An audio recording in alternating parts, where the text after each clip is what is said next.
Hey everyone! Tonight we're diving deep into a fascinating topic that you might not have considered much: how people in the Victorian era actually slept. It's not just about bedtime stories or old-fashioned bedsheets. Victorian sleep habits were quite different and full of surprising quirks compared to how we hit the hay today. So before you get comfy, do me a favor and hit that like button. Subscribe if you're into explorations like this, and pop a comment below telling me where you're tuning in from and what time it is over there. It's really cool to see how our community stretches across the globe, sharing these nocturnal tales together. Now, get ready to dim the lights, maybe fire up some relaxing ambient sounds. Could be the soft patter of rain or the crackle of a fireplace, and let's together embark on this historical journey. Picture a time long before every room glowed with electric light, before factory whistles set strict work hours, and our modern obsession with uninterrupted 8-hour sleep took hold. Victorian sleep was quite different, often segmented, ritualistic, and deeply influenced by new industrial pressures. Back then, sleep was more than just a nightly pause. It was a complex rhythm, shaped by both tradition and the rapid changes of the Industrial Revolution. Between 1837 and 1901, under Queen Victoria's reign, the world shifted massively. Steam engines reshaped transport, telegraphs connected cities, and urban sprawl brought new challenges to daily life. Sleep became a battleground between the old way of doing things and the new demands of mechanical timekeeping and factory shifts. It wasn't just about shutting your eyes, it was about navigating a world where the hurry and excitement of modern life caused insomnia, as medical journals at the time often lamented. But let's roll back to the core question: exactly how did Victorians organize their sleep? Early in Victoria's age, sleep was rarely that neat, solid chunk of rest we think of now. Instead, many people held on to biphasic or segmented sleep patterns, an ancient practice dating back to medieval times. The night was divided into first sleep right after dusk, followed by a quiet wakeful period, often lasting an hour or two, then second sleep before dawn. What did folks do during that middle-of-the-night break? Far from worrying about insomnia, they would pray, share family conversations, read softly by candlelight, or tackle light chores like mending clothes or stoking the hearth. Imagine the difference: no phones, no endless scrolling at 2 a.m., just a tranquil pause to reflect, communicate, or dream quietly until it was time to rest again. Historians like Roger Akerich have thoroughly documented this natural rhythm, noting how common and normalized it was from the 1500s well into the 19th century, as routine as eating 3 meals daily. But the Industrial Revolution threw a wrench in all this. The clanging of factory whistles and the rise of punctual clocks gradually erased this segmented style, pushing people toward forcing a single consolidated sleep to fit within work schedules. If you're lying awake tonight staring at the ceiling, maybe you have those relentless Victorian factory bells to thank for training our ancestors into a new rhythm of sleep. Interestingly, some modern scientists and sleep experts are revisiting the idea that segmented sleep could actually soothe insomnia, encouraging people to embrace that quiet wakeful window for calm reflection rather than panic. Sleeping arrangements varied wildly, and where someone rested was just as important as how. For the working class, beds were humbled, often just straw-stuffed mattresses on wooden planks or even set directly on the floor. Family members commonly shared these narrow beds, squeezed in closely for warmth in cramped quarters. Picture a typical working-class abode, a single room doubling as kitchen and living space, with parents, children, maybe a grandparent, all piled under one patchy blanket. As romantic as that sounds, it wasn't cozy in the modern sense. It was drafty, scratchy, and probably crawling with lice and fleas, which meant waking up itching more than once. Yet despite discomfort, these arrangements helped keep the family warm during London's chilly, foggy winters. Out in the countryside, sleeping might be even more pragmatic, with pallets laid near animals to soak up their body heat, though this came with a night full of unfamiliar sounds: clucks, snorts, and maybe the occasional bleat or neigh. The middle classes had it somewhat better. Beds here meant solid wooden frames with feather mattresses if they could afford them. A good bed was not just functional, but a symbol of respectability and status, treasured possessions handed down through generations. Linens were cleaner and better quality, and many middle-class homes boasted canopies or curtains around beds to block out drafts from leaky window panes. Still, personal space was rare. Couples commonly shared beds, although some began experimenting with having separate beds within one room or even separate rooms altogether, believing this could promote better health and less disturbed sleep. If your partner snores with the fury of a steam train, you can at least appreciate Victorian efforts towards peace and quiet. Posture was also a concern. Victorians placed a strong emphasis on alignment to avoid what the author Charlotte Bronte called a ruffled mind, the mental irritation caused by a restless pillow. Wool blankets allowed breathability, and feather pillows provided gentle shape around the head and neck, all contributing to those health-conscious sleep habits. At the very top of the social ladder, the wealthy enjoyed truly luxurious sleeping quarters. Massive four-poster beds carved from mahogany or oak, heavily draped in velvet curtains and thickly stuffed with down feathers, awaited the upper crust. These beds were more than just furniture, they were testaments to power and wealth, often described meticulously in wills and estate inventories. Warmth was a serious matter. Servants would heat sheets with hot bricks or pans so their mistress or master wouldn't have to shiver into bed. Despite these comforts, privacy was limited by today's standards. Servants often bunked on truckle beds in the same chamber, poised to tend fires or answer midnight calls. Victorian architecture supported these royal slumbers with high ceilings and large airy bedrooms designed to encourage cool, refreshing air circulation, a factor believed to deepen and improve sleep quality. Nightwear followed the same principles of modesty and comfort across classes. Victorian nightclothes were layered and careful, nothing skimpy or revealing. Women donned long, flowing nightgowns made from breathable cotton or linen, often trimmed with delicate lace or ruffles, covering them from neck to ankle like a ghostly costume for the night realm. Men preferred nightshirts, loose tunics reaching their knees that offered practicality over style. The main goal was warmth and modesty, as Victorian homes were heated mainly by fireplaces that crept down to cold embers through the night. Materials stayed natural. Wool and linen predominated because synthetic fabrics hadn't arrived yet, and there was a focus on loose fits to help blood flow, avoid indigestion, and promote calm sleep. Gender differences existed, but centered more on decorative flair than function. Women's nightwear might have lacy edges and frills, while men wore simple, straightforward designs. Now, the curious nightcap. It's probably the most iconic Victorian sleep accessory. Think of Ebenezer Scrooge or a sleepy grandma from old cartoons. This wasn't just a quaint fashion statement, but a crucial tool for staying warm. Made from wool or linen, these caps often had tassels dangling, which looked like little sleepy antennas. The reason?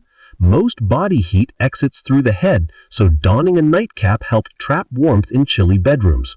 Women sometimes wore mob caps, frillier versions that also kept hair neat, crucial in an era before easy shampooing and vanity tools. The nightcap also sent a polite message. Answer the door wearing one, and you signaled, "I'm off duty now." Thick woolen socks usually accompanied it, and some caps even included tiny herbal sachets filled with lavender, hops, or other fragrant plants believed to ease the mind and ward off nightmares. Ritual and routine marked Victorian bedtime, varying somewhat by social class, but always treated with a near-sacred respect.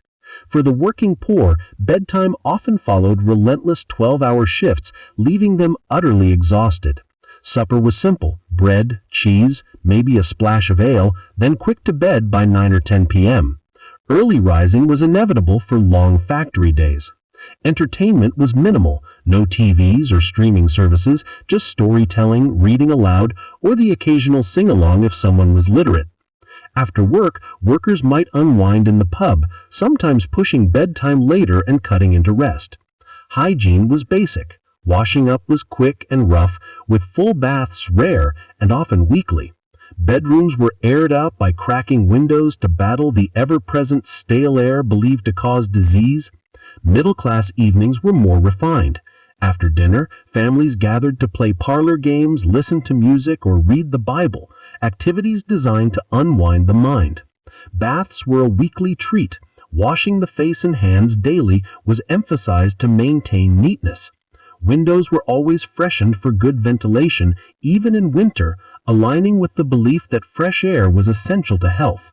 Wearing loose nightwear, avoiding corsets, and taking a small warm milk drink were part of the ritual to calm nerves and prepare the body for rest. Lights dimmed gradually to mimic natural sunsets, cueing the body's internal clock. Ladies' maids meticulously brushed a mistress's hair 100 strokes to stimulate circulation and tame tangles, applied soothing creams, and dressed her in fine nightgowns. Gentlemen might enjoy a nightcap, this time the drink, like brandy, to soothe digestion after a heavy meal. Bedrooms would be warmed with fires, candles lit, and a favorite book placed within reach to lull the mind gently, often a Dickens or the Brontes. Prayers before sleep were universal, uniting all classes in rituals beseeching protection for the night, perhaps reflecting the ever-present shadow of mortality, as average life expectancy hovered around 42 years. Light snacks like crackers, hot chocolate, or gentle soups soothed digestion and avoided the dreaded insomnia, often blamed on indigestion. Victorian nights were also steeped in superstition and spooky beliefs. Many feared dying in their sleep and took elaborate protective measures, including fervent prayers and invoking guardian angels. Mirrors were covered to prevent spirits from slipping through reflections. When someone died, clocks were stopped to keep souls from being trapped in time. Birds hooting near a window was a death omen. Strange floral smells, like roses, signaled impending loss. Dogs howling at night when someone was ill spelled disaster, but some believed that turning a shoe under the bed could reverse this omen.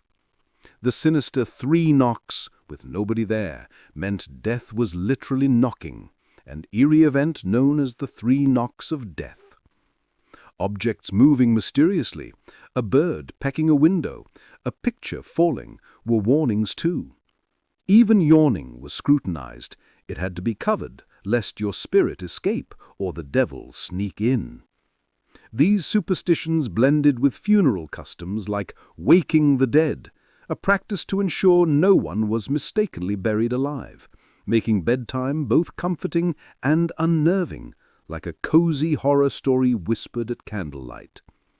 Dreams carried similar weight. To see yourself in a dream was often feared as a sign of your imminent death, adding another layer to the nightly rituals. Kids got their own strict routines, with lights out as early as 7 or 8 p.m. Supper was often simple, porridge or bread and milk. Mothers or nannies told moral fairy tales to soothe children to sleep.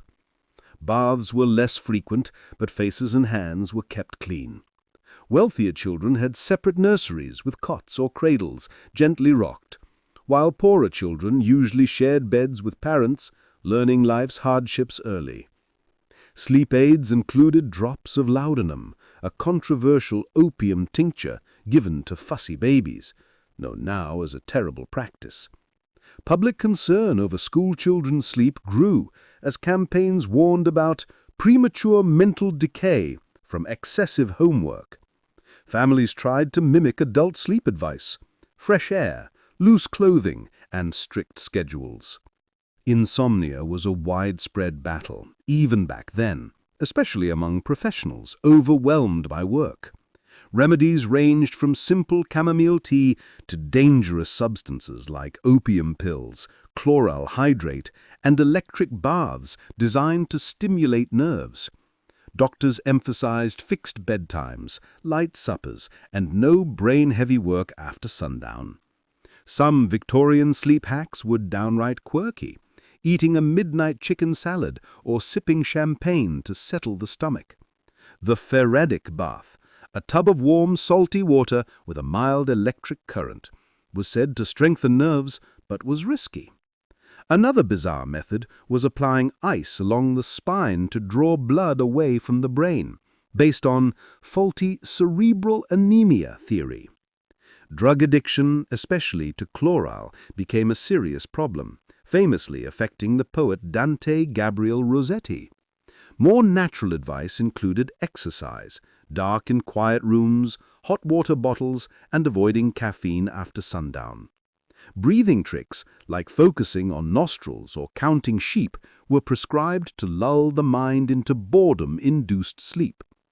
Famous insomniacs like Charles Dickens walked miles to tire themselves out, while Prime Minister Gladstone sought rest cures in French resorts. Travel wasn't kind to sleepers either. Inns often had communal beds where travelers shared space with strangers, facing snoring merchants or chatty companions. In city slums, some poor folks paid for four-penny coffins, tiny wooden boxes to lie down in, or even napped leaning over a rope for a penny's rest. Those lumpy mattresses begin to feel like royal beds in comparison, right? Rural inns were slightly more private, but still commonly shared, with worries about theft making guests stash purses and valuables carefully. Good hygiene was strongly tied to sleep quality. Ventilated rooms were thought crucial to prevent stale air ailments. Extra blankets came out in cold season, lighter sheets in summer. Interpretations of dreams were serious. Births in dreams often signaled death. Owls meant bad luck. Women avoided corsets at night for relief.